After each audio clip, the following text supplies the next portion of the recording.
Hello दोस्तों, जय श्री कृष्ण, राधे राधे। तो आज का है श्रावण मास महत्व, अध्याय 9। ईश्वर ने कहा, हे सनत कुमार, अब शुक्रवार की कथा कहूँगा, जिसे प्राणी श्रद्धा से सुनकर समस्त विपत्ति से छूट जाता है। पांडव वंश में उत्पन्न एक सुशील नाम वाला राजा था। उसने बहुत प्रयत्न किए, लेकिन पुत्र नहीं हुआ। उसकी मुकेशी नाम की पत्नी सर्वगुणों से युक्त थी। जब पुत्र नहीं प्राप्त हुआ तो वह महती चिंताग्रस्त हुई। वह स्त्री स्वभाव के कारण प्रत्येक महीने में कपड़े के टुकड़ों को अपने उदर में बांधकर पेट की वृद्धि करती थी। इस तरह साहस के कारण स्वप्रस्तुति के अनुसार मुकेश गर्भिणी को खोजती रही। प्रारंभ से पुरोहित की पत्नी को उसने देखा। उस समय वह गर्भिणी थी। कपटी राजा की पत्नी ने प्रसव समय में दाई के कार्य करने वाली अन्य किसी स्त्री को इस काम के लिए नियुक्त किया। पुरोहित की पत्नी ने प्रसव समय में दाई के कार्य करने वाली अन्य किसी स्त्री को इस काम के लिए नियुक्त किया। रानी ने उस सूतिका को एकांत में बहुत धन दिया तथा अपने गर्भ के अनुकरण की सारी बातें कह सुनाई। राजा ने इधर अपनी पत्नी रानी को गर्भवती जानकर पुष्पवन तथा सीमंतोत्सव बड़े प्रसन्न मन से किया। पुरोहित की पत्नी का प्रसव का समय नज़दीक आया। यह सुन उसी तरह रानी ने भी वचन रूपी कार्य किया। पुरोहित की स्त्री गर्भवती थी। प्रसूति के बाद जानती नहीं थी कि अतः दाई की वाणी का पालन करती थी। पुरोहित की स्त्री की वाचना करने के लिए दाई ने उसके नेत्र बांध दिए। उत्पन्न हुए पुत्र को किसी के द्वारा राजमहर्षि के समीप भिजवाया। इस प्रकार राजमहर्षि के समीप पुत्र जाना कोई नहीं जान सका। रानी ने पुत्र ग्रहण कर कहा कि मेरे लड़का हुआ और सब जगह खबर दी। इधर दाई ने पुरोहित पत्नी के नेत्र बंधन खोले। वह अपने साथ मांस की एक पिंडी लाई थी। पुरोहित पत्नी को उसी को दिखाया तथा विस्मय और खेद युक्त वाणी से प्रसूतिका आपकी कहने लगी, यह अनिष्ट हुआ है। पतिदेव से कहकर इसकी शांति करवाना। पुत्र नहीं हुआ तो ना सही। पुरोहित पत्नी को परसर सब स्पर्श चिंता हुई। क्या इसे कपट किया? यो संदिग्ध अवस्था में थी। ईश्वर ने सनत कुमार से कहा, राजा ने पुत्र की उत्पत्ति सुनी तो जात कर्म संसार आदि करके ब्राह्मणों को गज, अश्व, रथ आदि दान दिया। जो कैदी जेल खाने में थे उन्हें प्रसन्नता पूर्वक छोड़कर सूत काल में नामकरण आदि संस्कार किए। राजा ने उसका प्रिय व्रत नाम रखा। श्रावण महीने के आ जाने पर पुरोहित पत्नी ने शुक्रवार के दिन भक्ति द्वारा जीवंतिका का अर्चन किया।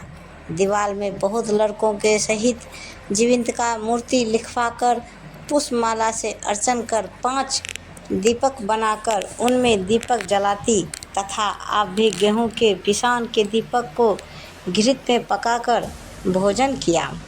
अक्षत फेंक कर कहा, जहाँ भी मेरा लड़का हो, हे करुणानिधे, हे जीवंतिका, उसे रक्षित रखना, उसे सुरक्षित रखना और अपनी कृपाएं बनाए रखना। यो प्रार्थना कर कथा श्रवण कर यथाविधि विसर्जन किया। जीवंतिका के प्रसाद से बालक दीर्घायु हुआ। उस रोज जीवंतिका देवी उस पुत्र की मातृ गौरव से रात दिन रक्षा करने लगी। यो कुछ काल बीतने पर राजा मर गए। प्रीत भक्त पुत्र ने पिता की परलौकिक क्रिया की। फिर मंत्री पुरोहित ने प्रियवत को राज्य सिंहासन पर बैठा दिया। उसने प्रजा की रक्षा तथा कुछ काल तक राज्य कर राज्य का भार वृद्ध मंत्रियों को दे प्रीतगण से मुक्ति प्राप्त करने के लिए भक्ति द्वारा गाया जाने वाले इच्छा की। उसने राजकीय वेश छोड़कर कापाटिक वेश बनाकर यात्रा की।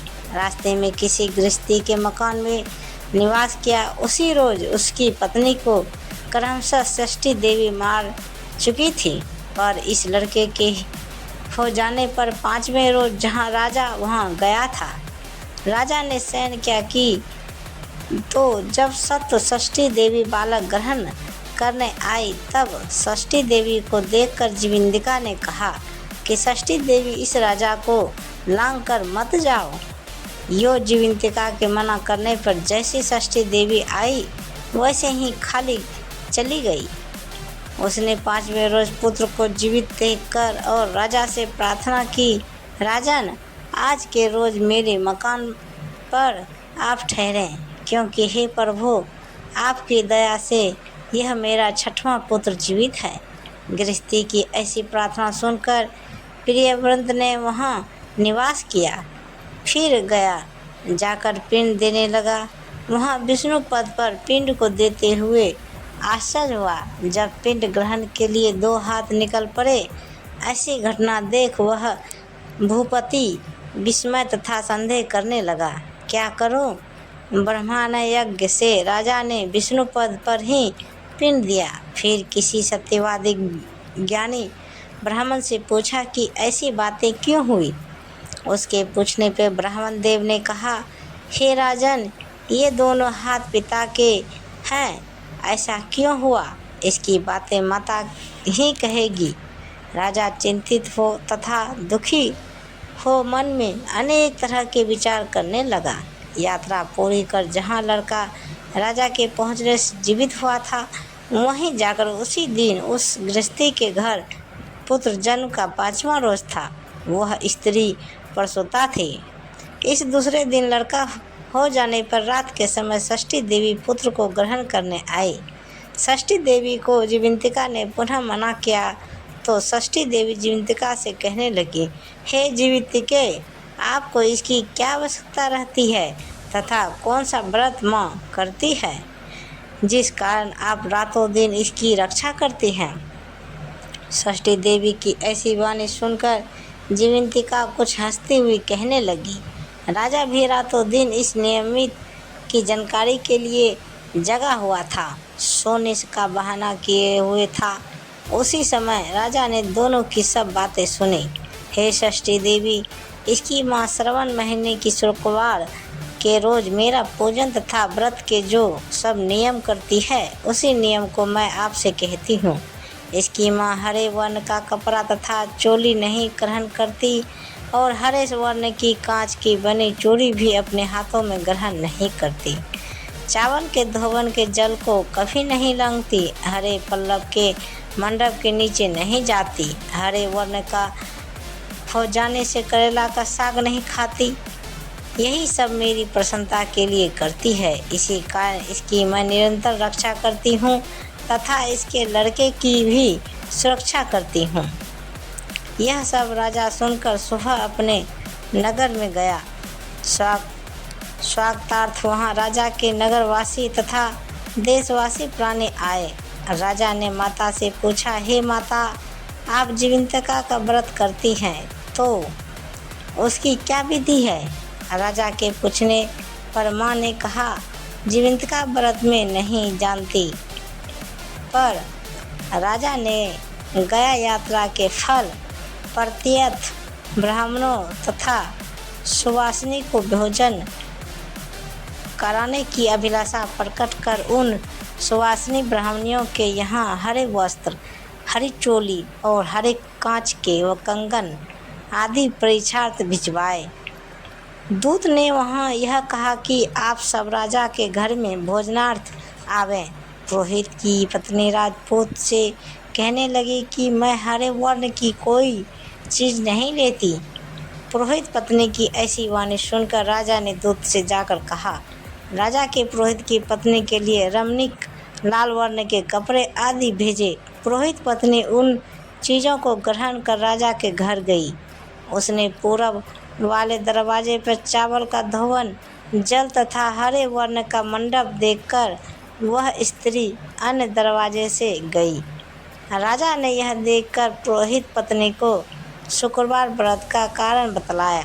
राजा को देखकर उसी समय उसके स्तन से दूध बहने लगा।